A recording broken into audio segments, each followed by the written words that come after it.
Que tal ter mais assunto para falar nas suas redes sociais do que ansiedade e depressão? Vem com a gente então? Falei isso e saí correndo porque eu sou dessas. Eu sou Amanda Santos, jornalista e co-criadora aqui da Mais Psicólogos. E agora que você já sabe quem eu sou para poder fazer reclamação no atendimento ao cliente, vamos dar seguimento aqui ao nosso assunto. Esse é o quadro onde a gente traz algumas notícias para você ficar bem informado, para você ter repertório para falar nas suas rodas de conversa, tanto com amigos, colegas, familiares, profissionais, enfim, nos grupos de WhatsApp, para puxar assunto com aquela pessoa que você de repente tem dificuldade para falar sobre certa questão. Então, é um quadro informativo. E aí eu trouxe essa polêmica, essa brincadeira sobre a questão de ansiedade, depressão, mas é uma realidade, né? Tem muito profissional que fica preso só a esses assuntos. E não é que é um problema, mas é que a psicologia é muito mais, né? E aí acaba que vocês que são profissionais da psicologia, que têm essa responsabilidade, esse peso, né, de levar a psicologia adiante, fica ali preso a assuntos que também são o que mais as pessoas conhecem. E aí gera esse ciclo de desconhecimento e desinformação, onde a pessoa não entende que há muito mais para se explorar na psicologia. E já que a gente começou com polêmicas, vamos para nossa primeira notícia, que também é um pouquinho polêmica. Não sei, acho que depende da forma que se encara a questão. Mas é uma matéria da Universa, que a chamada é Contra a chamada Cura Gay, nasce primeira rede que conecta LGBTs e psicólogos. Gente, tá falando de uma rede de atendimento que foi criada, era um projeto, se tornou empresa, especificamente para o público LGBT. Mas eu achei interessante trazer aqui para vocês, porque é uma coisa que gerou discussão aqui entre eu e o Rodolfo, né? Esse debate de entender até que ponto é interessante e até que ponto só acaba segregando mais esse público, sabe? E aí veio coisa assim, vou fazer um paralelo de coisas que vieram aqui na nossa conversa. Quando a gente fala, por exemplo, tem pessoas que defendem a questão do vagão exclusivo para mulheres nos trens.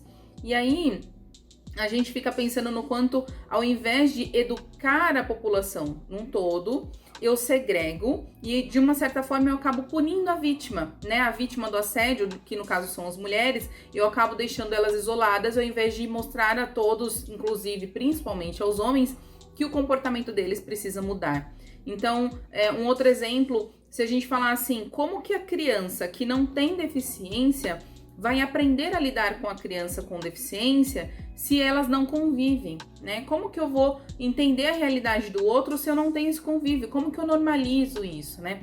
Mas aí tem também uma questão de como que eu dou um primeiro acolhimento para esse público LGBT que vem tão ferido, né? De uma carga de preconceito, agressividade. Como que eu dou uma primeira acolhida num ambiente que já tem, sabe, esse terreno tão difícil, tão cheio de preconceitos, que é a psicoterapia, por exemplo. Então, existem vários recursos na psicologia, não é só a psicoterapia, a gente sabe disso, mas vamos falar do carro-chefe, né, do principal. Então, você tem a psicoterapia, que tem tabus enormes para as pessoas, e aí você pega um público que já vem ferido, e como é que você acolhe, como é que você chega a esse público onde já pode ter tido contato com a psicologia de formas que não foram saudáveis. Então, essa talvez possa ser uma solução, um primeiro contato, um primeiro acolhimento mais segregado, para depois, então, a gente conseguir expandir isso e para que outras pessoas do meio LGBT possam ter contato com a psicologia. Enfim, aqui a gente não tenta trazer, a ideia não é trazer o que é certo ou errado e também não é jogar a matéria aqui para que você saia massacrando a empresa porque criou isso, enfim. A ideia não é essa, a ideia é de fato a gente trazer a discussão e ampliar para de repente coisas que não estão na sua realidade, não estão no seu convívio, como é pra gente aqui. A gente não tem essa realidade, não tem um convívio com projetos com o público LGBT, a gente tem uma consciência social, de um problema social, então a gente vê matérias, temos pessoas conhecidas com vivências nesse sentido, mas a gente não tem uma vivência profissional que nos dá base para falar sobre isso, então nada melhor do que trazer para a roda e para que você também traga pra gente outras opiniões, enfim, outras questões que talvez a gente não esteja considerando. Já vamos para aquele nosso momento coronavírus, que não pode faltar enquanto o coronavírus está presente. Eu acho que por um bom tempo vai ser pauta de muitas das nossas conversas. A gente já comentou alguns vídeos atrás sobre o aumento da procura por serviços de psicologia. E aí tem uma matéria da Época Negócios que vem falar sobre uma startup de terapia online que ajuda empresas a cuidar da saúde mental dos colaboradores, que teve um crescimento durante a pandemia, e vem falar um pouco dessa experiência. É um podcast, tá, gente? Então a matéria, ela tá disponível, só um breve textinho, e aí tem um podcast para você ouvir. A empresa que eles estão falando é a Vitude, eu não sei se vocês conhecem. Esse aqui não é um quadro pago, tá? Eu tô mencionando porque pra gente não é um problema falar sobre outras empresas, mas a Vitude tem um trabalho bem bacana, e eles vêm dando esse exemplo interessante sobre a crescente da psicologia, né? A crescente da procura da psicologia, e a gente já falou alguns vídeos lá atrás sobre como que vai ser isso, né? Quando a gente dá uma estabilizada nessa questão da pandemia, porque a gente ainda está vivendo um certo alvoroço. Quando dá uma estabilizada, como que vai ser o olhar da população para a psicologia, que já está diferente? Você acha que de repente vai retornar tudo ao normal, ou você acha que daqui é um caminho sem volta? Daqui para frente vai ser diferente de fato e as pessoas vão considerar mais a saúde mental, vão olhar diferente, vai diminuir os tabus? Como que é isso? E eu acho que é legal a gente ver matérias nesse sentido, que tem a ver com o mercado, tá falando de uma empresa só, mas dá pra gente, acho que um panorama geral de coisas que estão acontecendo em muitos negócios, muitas empresas e muitos serviços de psicologia. Eu vou deixar o link aqui, todos os links das matérias que a gente falar vão estar aqui na descrição do vídeo. Então tenta acessar, tenta ver o conteúdo e tenta acompanhar também o trabalho da Vitude, que pode servir também de inspiração para você, tá bom? Ainda falando de pandemia, de coronavírus, tem uma matéria da Nexo que eu achei legal trazer aqui para vocês, que ela fala do efeito da pandemia na saúde mental de adolescentes.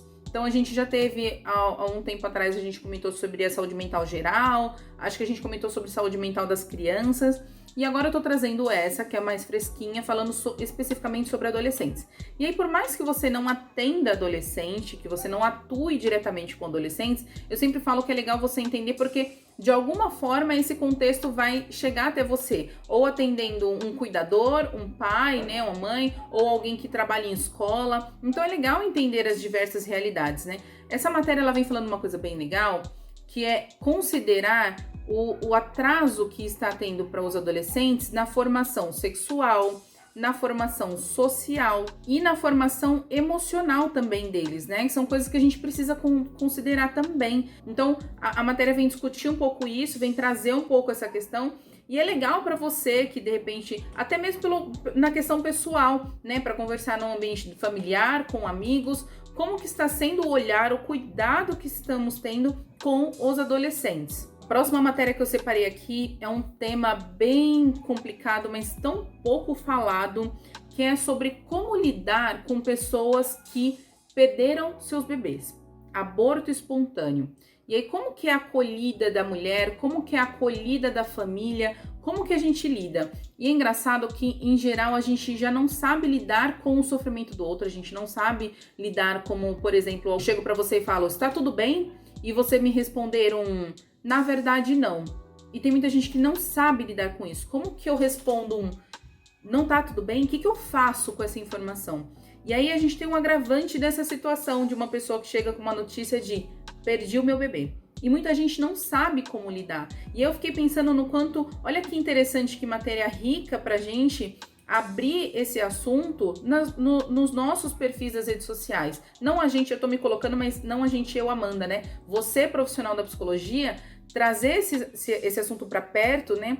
E a gente, de fato, educar as pessoas e mostrar para as pessoas que existem formas de se falar sobre a dor do outro, como saber lidar com o luto, com a perda, como lidar com o sofrimento do outro. Então, acho que esse pode ser um fator legal para a gente pensar no quanto assim, você às vezes está preso em falar para a pessoa que está em sofrimento, mas será que a gente consegue criar pautas e abrir os nossos canais de comunicação para falar também em educação, né, em psicoeducação? Como que eu educo a pessoa que não está em sofrimento para lidar com a pessoa que está em sofrimento, sabe? Mas vamos para a próxima matéria, porque se deixar eu vou ficar aqui falando o dia inteiro. Eu separei uma outra matéria aqui também da BBC. Essa anterior que eu comentei é da BBC e a próxima também. E ela fala aqui de um projeto que está reunindo livros, histórias que são contadas por crianças com doenças graves ou doenças raras.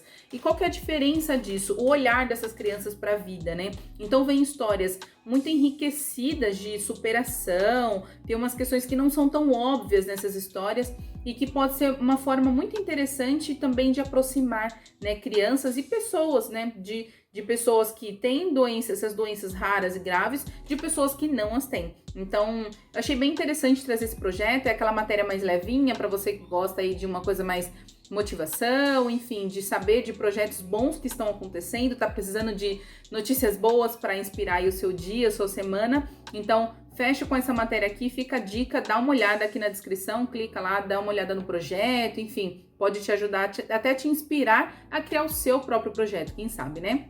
Então, comenta aqui, a discussão tá aberta, como eu gosto sempre de dizer.